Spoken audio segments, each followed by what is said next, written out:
Hashtag not my Bond.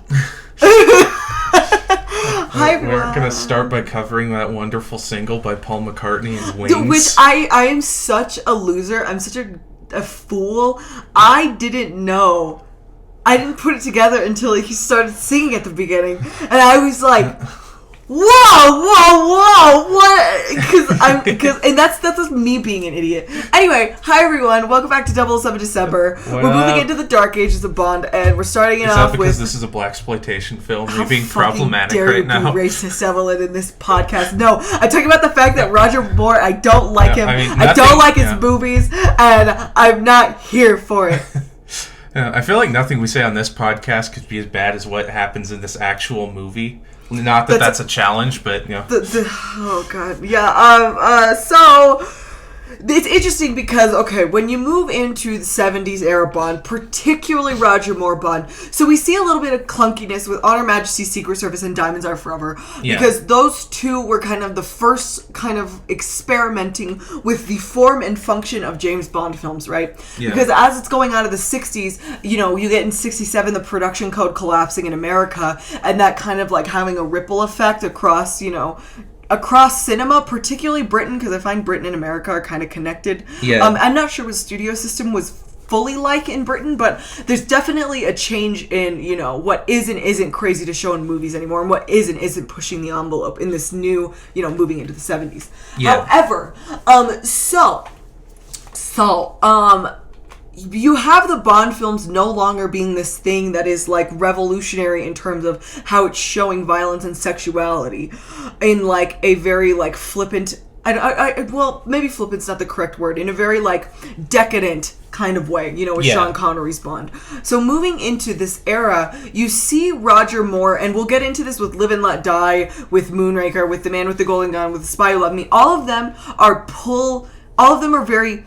reactionary as opposed to pushing the envelope, because they decide to start taking on the form of other things in pop culture to keep Bond in relevancy. Yeah, it feels like again, that goes back to my whole I need to research this more because there's probably information on it, but it definitely feels like there were different people in charge who didn't understand what made the old movies work. So which is crazy because it's all a family. Yeah.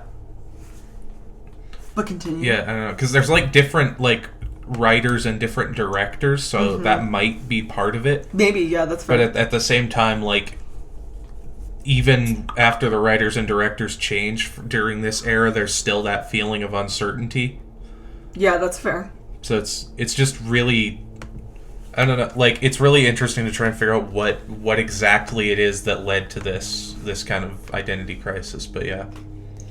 Yeah, it's really, really, it's a lot. So, Live and Let Die, it's first Roger Moore film, and it's pulling from the style of blaxploitation films. And so the film has a very nice aesthetic to it, because I really like how the colors pop. I like the visual style. I like all the costumes of blaxploitation movies. 15-20 minutes or so are really good. Yes, the first 15 to 20 minutes, very excellent, and you're like, wow, this is going to be a pretty good movie. And then,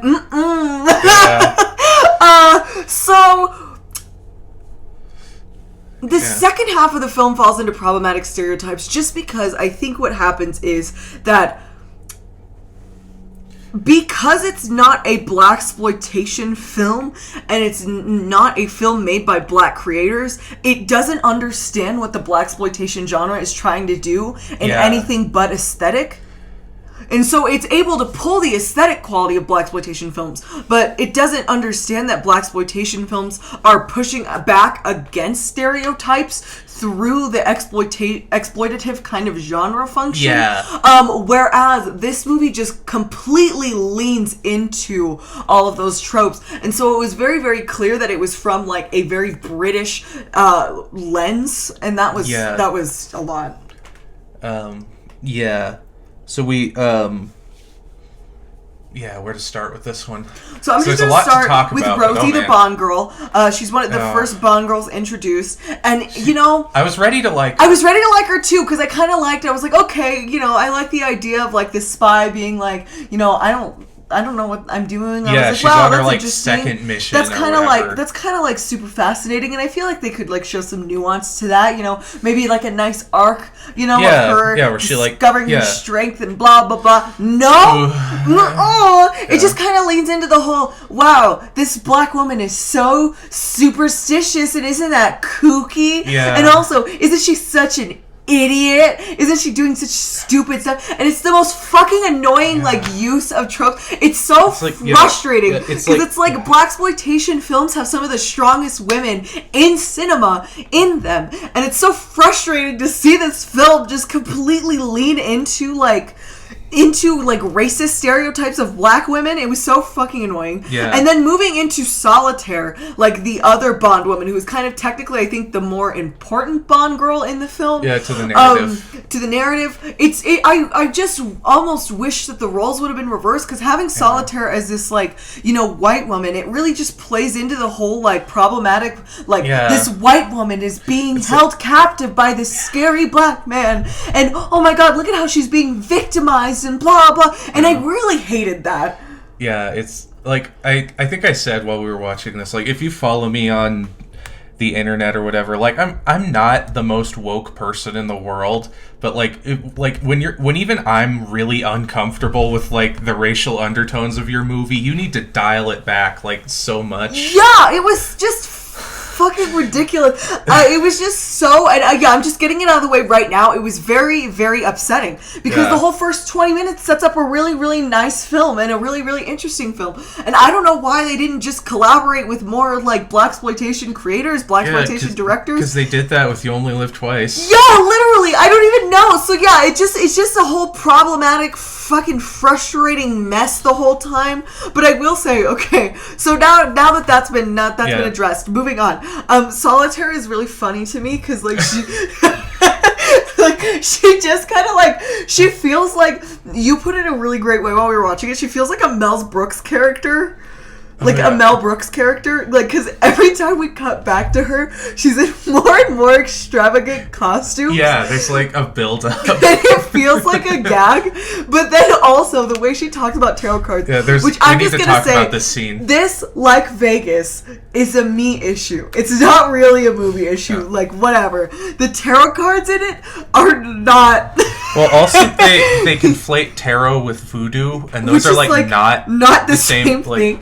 But also like the tarot card readings, like they're so half-assed. Like they have this whole fucking thing where like it's like, ooh, I drew the Lover's card. I'm gonna be your lover later, and I'm just like, boo! Hashtag not my Bond. Well, could you imagine? Like I just love to like think about Sean Connery being in these situations, and like. The idea of Sean Connery using the lover card to like hit on a woman doesn't compute in my brain. Well, that's all, like, they didn't do much because I'm not like, I've researched, like, for a while I was researching voodoo just because I was really interested in it, and like I am by no means a voodoo scholar, but that's okay because neither were the people who made this film. Fucking right. Wow. Yeah. Like they pretty much go as far as like, oh, there's snakes. That's like one of those crazy black person things. And it's like, no, no. Yeah, it's really uncomfortable. It's so uncomfortable. It's fucking garbage. And I feel bad because there's a lot of good actors and actresses in this movie. Yes. Like Solitaire is played by Jane Seymour, who is probably better. At least to some people, better known for Dr. Quinn, Medicine Woman, and like a lot of British films. But she's a really good actress. You have Yaphet Kotto as the Bond villain in this film. He's also really good. He's known for Aliens. He was in my favorite Nightmare on Elm Street movie, Freddy's Dead: The Final Nightmare.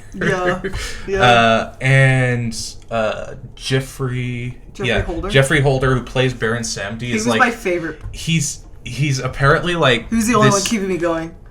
He's apparently got this like massive like Broadway history. He was the first black guy to win a Tony. Yeah. And he's done all this amazing stuff. So there's like, it's a really weird, uncomfortable movie, but a bunch of like really talented because they people. had the resources. Yeah. You know what I mean? It's like, what the fuck?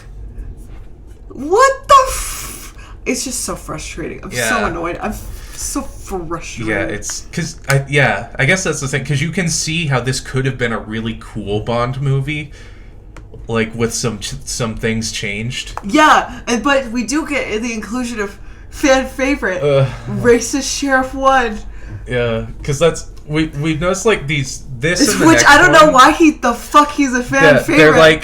They're like I don't know. Maybe he wasn't a fan favorite. Maybe he was just like a friend of like one of the producers, and they're like, "Hey." I'm gonna look that up right now. Explain who this character is. So yeah, they establish like, because this film is set in the United States, in New Orleans. Yeah, in New Orleans.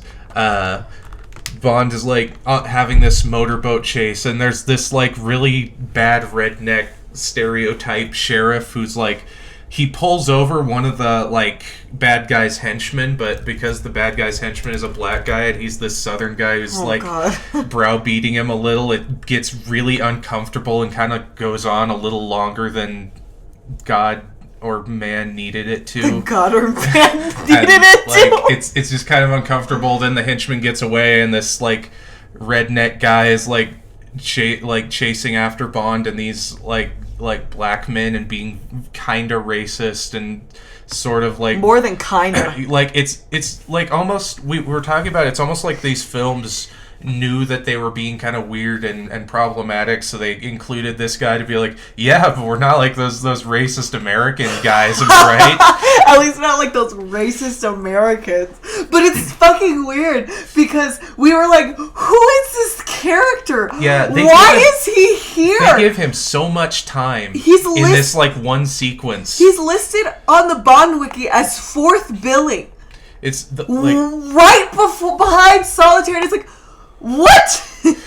Is he like a known actor or something? No! I mean, he was a big actor. He was an actor who was in a lot of things, but he wasn't like I don't know. He wasn't like... Yeah. But... Because it literally feels like Bond kind of crashes through another movie during that sequence. Which is like half of the Roger Moore films. It feels like Bond's in like fucking 400 different movies. But yeah, so the thing is about the sheriff, he already feels weird and out of place in this. But he comes back for the next one where they're in literally Hong Kong. Yeah. What? It's like who watched that really uncomfortable scene and was like, this guy's great, we need to get him back. Right? Fucking A right. Jeez. Ugh. Ugh! Yeah.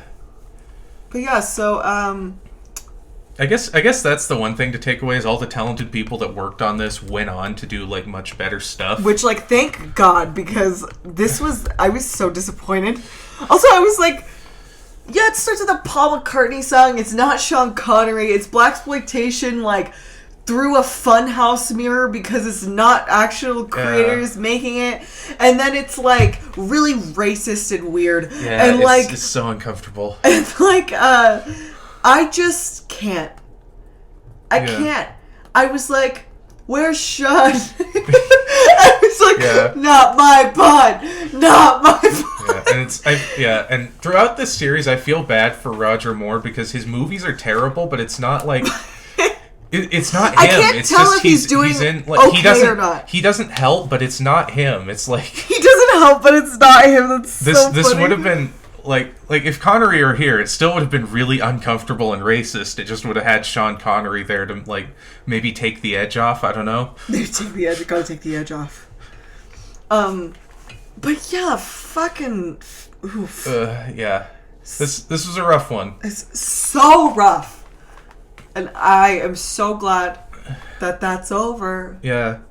That's over. There's not going to be any more like this. I can't imagine them being more problematic. I can't imagine it either.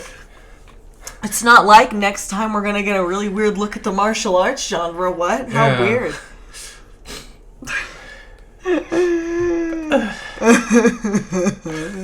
Yeah, we're doing this. We're going to come out stronger people for this.